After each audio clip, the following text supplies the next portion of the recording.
S'il ne fait pas ce relevé ou cet exploit d'huissier, ça peut se faire par un huissier qui constate ou par un relevé fait par l'architecte où on décrit précisément ce qui a été réalisé et accepté, donc avec le paiement qui va avec. Si l'on ne fait pas ça, s'il n'y a pas de réception, il n'y a pas de garantie décennale.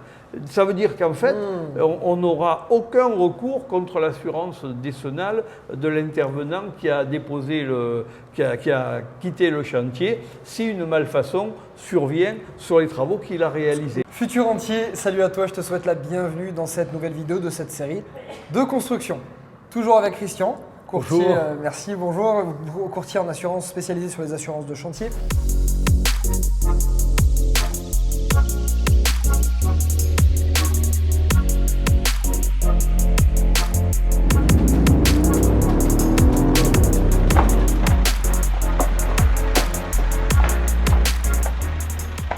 Donc si tu me rejoins dans cette série de vidéos, je t'explique rapidement le projet. Je construis actuellement 2 maisons et j'ai décidé d'en faire des vidéos YouTube.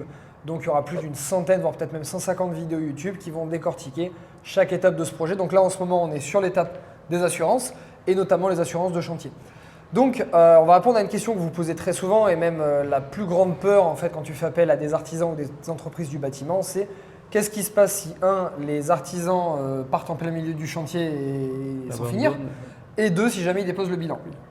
Alors, si on commence par la première étape, d'ailleurs les deux sont souvent liés.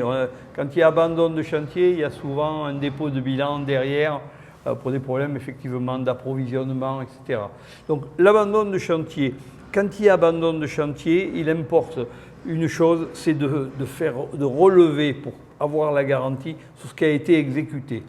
Et faire un relevé donc, des situations et de l'état du chantier, de l'ouvrage, et accepter cet ouvrage. C'est-à-dire qu'en fait, régler ce que vous devez régler jusqu'à cet arrêt du chantier. Pourquoi? Parce que la loi permet effectivement ce qu'on appelle la réception tacite. Les tribunaux ont admis que normalement, pour réceptionner un ouvrage qui est une des conditions de la mise en garantie décennale, on l'a évoqué dans la vidéo sur la décennale, il fallait une réception. Mais quelqu'un qui abandonne le chantier, par définition, on a du mal à le convoquer, ou du moins si on le convoque, il ne va pas forcément venir. Donc la réception, il faut 2 conditions. Il faut que le maître d'ouvrage accepte l'ouvrage, en prenne livraison. Et c'est un acte unilatéral. Il n'a pas besoin de demander à l'entreprise ni à l'architecte. Il accepte l'ouvrage, il se l'attribue. Pardon, excusez-moi, comment ça se manifeste ça? Avec le relevé, dans un cas d'un abandon, le relevé de chantier et le paiement jusqu'à ce qu'il a été réalisé vaut réception tacite. D'accord. Et à partir de là, sur ce part de chantier, il a la garantie décennale qui s'applique. D'accord, très bien. Donc il pourra faire jouer la décennale de l'entreprise. Parce que le jour où il y a un sinistre, s'il n'y a pas de dommage ouvrage, on est dans le cas où effectivement il n'y a pas de dommage ouvrage, il pourra faire intervenir l'assurance décennale avec le relevé et avec le paiement. L'assureur ne pourra pas lui opposer qu'il n'y a pas eu réception, donc pas de décennale. S'il y a une dommage ouvrage, les choses sont beaucoup plus simples. Il y a le préfinancement sur une malfaçon se fera de la même façon dans les 60 jours, l'assureur devra porter position et régler dans les 105 jours le sinistre. D'accord. Qu'est-ce qui se passe si jamais le client, par exemple, ne fait pas cette réception de chantier, en fait, cette réception de... S'il ne fait pas ce relevé ou cet exploit d'huissier, ça peut se faire par un huissier qui constate ou par un relevé fait par l'architecte où on décrit précisément ce qui a été réalisé et accepté, donc avec le paiement qui va avec. Si l'on ne fait pas ça, s'il n'y a pas de réception, il n'y a pas de garantie décennale. Ça veut dire qu'en fait, on n'aura aucun recours contre l'assurance décennale de l'intervenant qui a déposé qui a quitté le chantier si une malfaçon survient sur les travaux qu'il a réalisés. Nous, on aurait tendance, si par exemple l'artisan part en milieu de chantier, à justement ne pas vouloir lui payer ce qu'il a Même non. si des choses qu'il a faites pour justement pour le motiver à revenir, etc. Ben, C'est une fois que vous l'avez sondé sur ses intentions de revenir, après l'avoir mis en demeure, parce que l'abandon de chantier, ça se constate après par mise en demeure, si cette mise en demeure est restée infructueuse et qu'il y a peu de chances pour qu'il y revienne, vous devez sauvegarder au contraire vos propres intérêts au niveau des garanties décennales en faisant la démarche qu'on vient de dire. Exploit d'huissier ou relevé d'état des travaux, assorti du règlement correspondant. Et les tribunaux, depuis 1983, considèrent que ces deux éléments, l'acceptation de l'ouvrage, notamment en cas d'abandon par ce relevé, et le paiement intégralement sans réserve de ce qui a été réalisé, vaut réception tacite. Génial. Et Christian est très très bon là-dedans puisque j'ai appris qu'il a été juge au tribunal du commerce. Donc on a double casquette en plus. Sur la partie, alors après on débouche souvent sur du règlement judiciaire. S'il y a un règlement judiciaire, ben, l'entreprise elle est remise dans le droit fil, elle peut continuer à travailler, il ne se passe rien.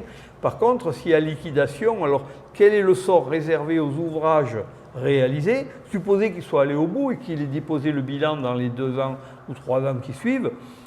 L'avantage avec le droit français de la décennale, c'est que dès lors qu'il a remis une attestation pour votre chantier, valable à la date d'ouverture du chantier, l'assureur est garant pendant 10 ans. Qu'il ait plus payé les primes après, ce n'est plus notre problème, du moment qu'il a payé la prime de l'année où vous avez ouvert le chantier. Ouvert, c'est la loi prévoit 2 cas, enfin prévoit des cas. L'ouverture, quand c'est des travaux objets de permis, c'est la déclaration que vous faites en mairie. J'ai ouvert le chantier telle date. Il faut avoir l'attestation valable à cette date-là. D'accord. Il dépose le bilan dans 1 an, on s'en fout. On est couvert pour tous les travaux qui ont été effectués. Pour tous les travaux qui ont été effectués. Alors quand il n'y a pas de permis, et c'est souvent le cas quand on fait des travaux de rénovation, c'est la date du premier OS, ordre de service, quand il y en a, ou sinon, empiriquement, c'est la date d'intervention du premier corps d'État. Quand vous refaites un appartement, par exemple, de A à Z, sans qu'il y ait obligation ni de DP ni de permis, vous demandez l'attestation valable au moment où intervient le premier artisan qui va rentrer dans les lieux. Et là, vous êtes garant pendant 10 ans, la garantie est active. Si on a bien suivi les conseils de nos 2 précédentes vidéos sur la dommage ouvrage et la décennale, si une entreprise fait faillite, dépose le bilan en plein milieu ou abandonne, le seul risque qu'on a, c'est qu'on doit trouver une nouvelle entreprise et on est couvert pour tout ce qu'il y a eu précédemment. Voilà, tout ce qui a été fait avant sous réserve de ce qu'on a dit. Après, il faudra reprendre une entreprise qui reprendra la suite. Mais comme on a fait un relevé de situation, il sera quand même plus simple de voir ce qui revient à l'un et ce qui revient à l'autre. Bien sûr, génial. Merci beaucoup, je pense que ça va les rassurer. Ça, c'est une crainte qui a beaucoup de monde. Oui, c'est savoir s'il faut que l'entrepreneur vive autant, enfin, son entreprise vive autant que le risque décennal. C'est plus le cas, c'est pas le cas depuis longtemps. Super. Bon, Christian, merci beaucoup. Merci à vous. Merci beaucoup, Futur Entier. J'espère que cette vidéo t'a plu. C'est vraiment une interrogation que beaucoup de monde a et une crainte en fait que les gens ont quand ils font de la rénovation et même de la construction. Donc, j'espère que ça t'a plu. Abonne-toi à cette chaîne parce que tu vois, il y a un paquet de vidéos qui sortent sur toute cette série de construction. Donc, ne les rate pas parce que tu vas avoir énormément d'informations comme ce que Christian a pu nous apporter aujourd'hui. Donc, abonne-toi à cette chaîne. Mets un like pour remercier Christian, le temps qu'il a pris et toutes ces superbes informations qu'il a pu te donner aujourd'hui. Écris-moi en commentaire également si tu as des idées de nouvelles vidéos que tu aimerais que je te fasse, des nouveaux sujets à aborder, puisqu'on va tous les couvrir, donc autant en profiter. Et tu retrouveras dans la description, tous les liens de toutes les précédentes vidéos de cette série. Et en 2, un lien où tu pourras cliquer dessus et tu recevras gratuitement par mail des informations sur l'investissement immobilier, comment j'ai démarré, le détail de mes opérations et tout un tas de conseils pour pouvoir commencer l'investissement de manière rentable. Je te souhaite une très très bonne journée, la patate, la motivation et je te dis à tout à l'heure avec Christian parce qu'on va tourner encore une autre vidéo. Voilà. Merci à vous. Bonne journée.